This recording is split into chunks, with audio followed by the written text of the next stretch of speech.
Okay, I'll take one question. Coach, I try to do everything that I learned from Kentucky and Louisville. I came up with the baby idea back in Louisville, and people in the stands are crying because they see the guys for 4 years, like Kyle Curick and so on. It's really cool seeing the evolution. Today, unfortunately, you don't get guys staying for 4 years, but back in the day, it was really cool. And tonight was a special moment. The manager will never, Big O will never forget it as long as he lives. He could have made that shot, it would have been great. Questions? Coach, you seem like a strong offensive performance today after the game at Manhattan. What did you work on preparing for this one? Stephen played for me. And at the end of the game, we came back, had a chance to win it. But I give total credit to Manhattan and Stephen because he had to forget the rivalry game. He had to take his team from a really tough beating by St. Peter's, rally them to play that type of game. And that's a terrific coach that can do that. I'm very proud of him as an ex-player. He's a fabulous young coach. I'm not sure he's that young anymore, but he's a fabulous coach, one of the best in our league, because to get those guys to play that way and execute that way against us is really special, and he deserves a lot of credit. We were not happy with the way we played, but we played poorly because of the way Manhattan played. And tonight, this is the most difficult team to prepare for in the league. They go 5 out, and they're capable of shooting 43s in a given night. But we were really paid attention to detail. We did a very, very good job of creating mismatches and getting the ball inside. Gonna work on a few things, like Nilly's got to stop bringing the damn ball down. But I think he saw it tonight. It's like dribbling full court. It's a turnover every time you bring it down. So I think he's going to learn some valuable lessons.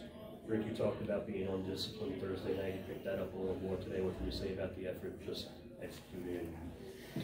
I think that, I've said this to you guys all along, we're not a great basketball team.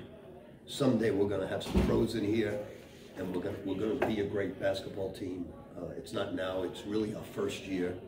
We got good players that are capable of doing anything on a given night, like beating Alabama, but we're also capable of losing to Niagara, Quinnipiac, Manhattan, because the league is very close.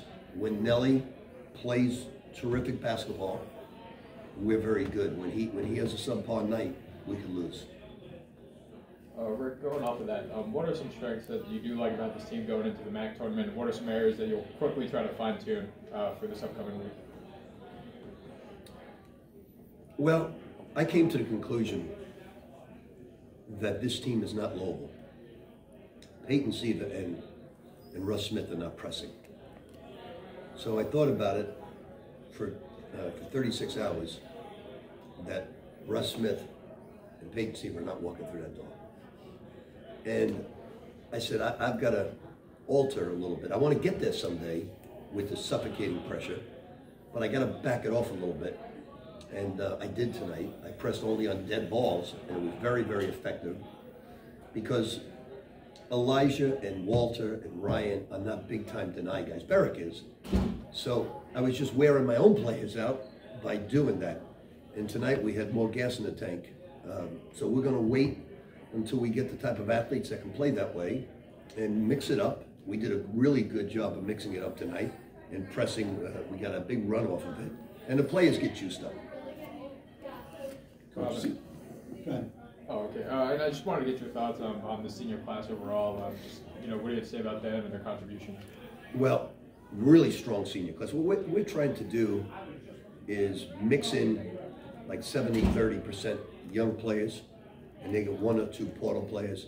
But we're losing a lot. We're losing Dylan Van Eyck, our starting backcourt, and Barrick's capable of leaving also.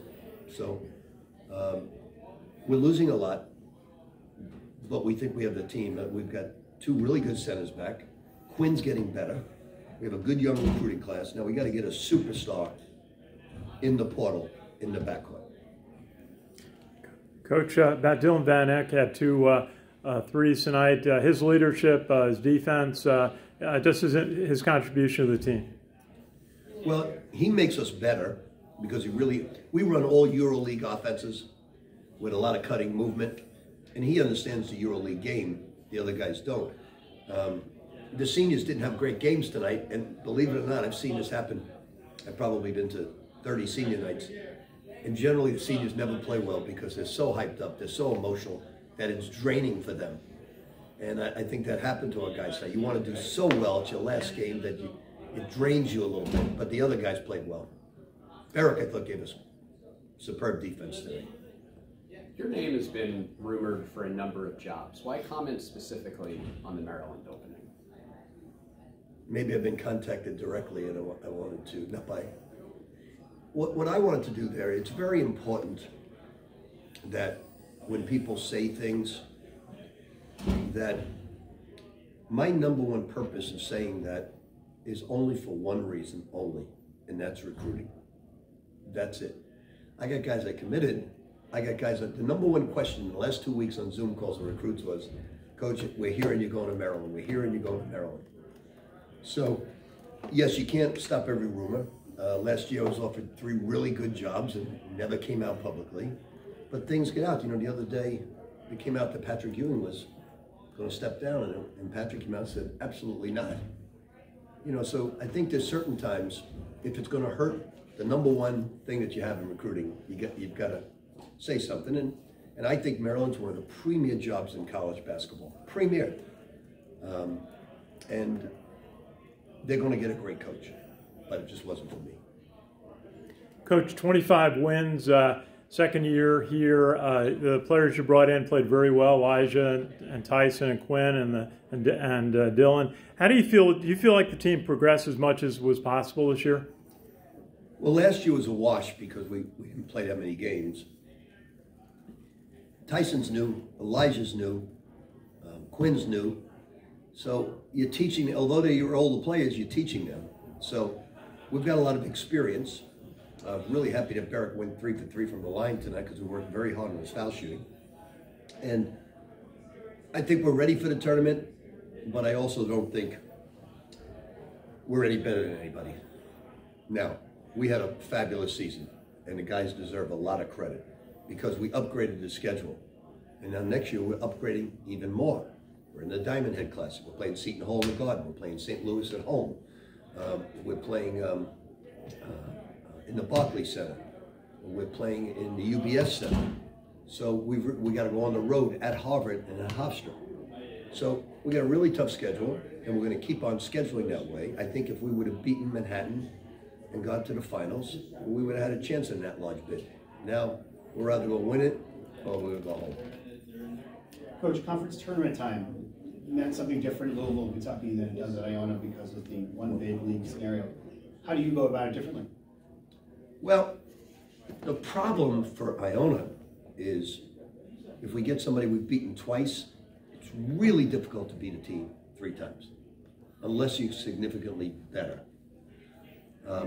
So we'll see. You go about it just finding out. We're not going to find out until Tuesday who we're playing because they're going to play that game. So we'll be ready for them, whoever it may be. But last year we shouldn't have been ranked 10th or whatever we were. But I think Fairfield was at the bottom and we played in the finals. So that's what the MAAC is all about. One more. Coach, you have a practice on how you prepare for these conference tournaments, what's worked for you in the past? Well, I don't know the exact record. I think we were 17 and 18 and 1 at Kentucky in the conference tournament. The SEC was very strong, but I actually wanted to lose the one game. I benched Antoine Walker for absolutely saying nothing because we were winning by an average of like 23 points in the SEC. I felt we needed a little adversity to not think we were invincible. And it worked. Jones, young man played post, fell on the floor with no time left. From the floor, made a shot, and we lost the game. And I went in the locker room as if I was really, really upset, and I was the happiest man on earth. I knew at that moment we were going to win the national championship. So I look at the Manhattan loss as a very good thing because they realize that Manhattan, they're coming to play. and Iona's got an X on everybody's back. And so they learned a valuable lesson from that. They played hard. They came back in the second half. They played hard, but so did Manhattan, and they had a good home court advantage. And I thought Stephen was outstanding in what he did to get mismatches and create Perez in isolation situations. Thanks, Coach. Okay, guys. Thanks for everything.